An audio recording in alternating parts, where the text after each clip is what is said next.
हाल करे फिलहाल हालन जी जरूरत ना है मुके बिया कमन मामा बाबा बीत सही बीत हाल हमारे कुछ कुछ बाबा बेहण के छद ही वक्त थोरो खराब आ मुझे वडो मसलो लंगो पियो अरे केड़ो मसलो है यार हे लगे तो का गाल आहे जरूर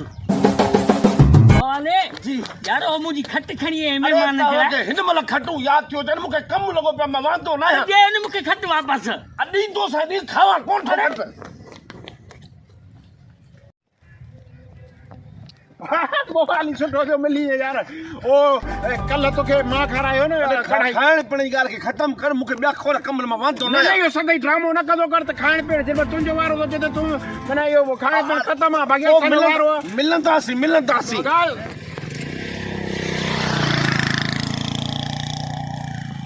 हट थी वई खुदा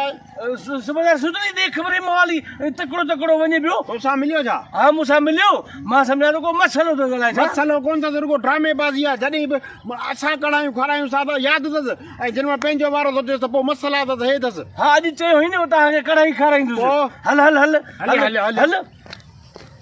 अल्लाह यार केड़ो जमानो थियो मवाली मुके कोन तो मिले लालू हां मवाली डिठी अरे यार मां पण मवाली की गोली तो आए किथे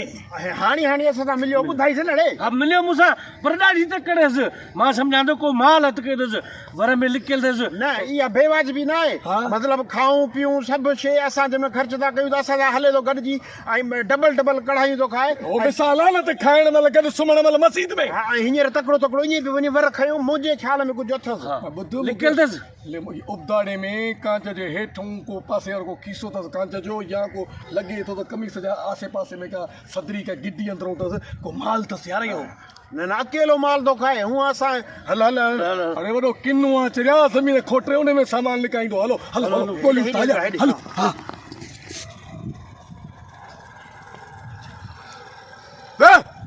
वे तो हिटले में जा हिटले खेला ओ हिते किथे वियो आ बुधई ना तू पाण लालू इंसाफ कर असा मन जरे मा जरो खरायूस आई पाण मरवान मन सलाह बन तो करे मन जेको सामान वठे तो कीसे में लिकाए तो रखे ताकि सलाह न तो करे बुठी ना ए काशे ने ताका खाए तो ओ हेठो ओयो परे पे तो खाए वठे तो वणो सलाह न तो करे न वणो खाए वठे ना बस ना खाए न वणो खाए तो वणो no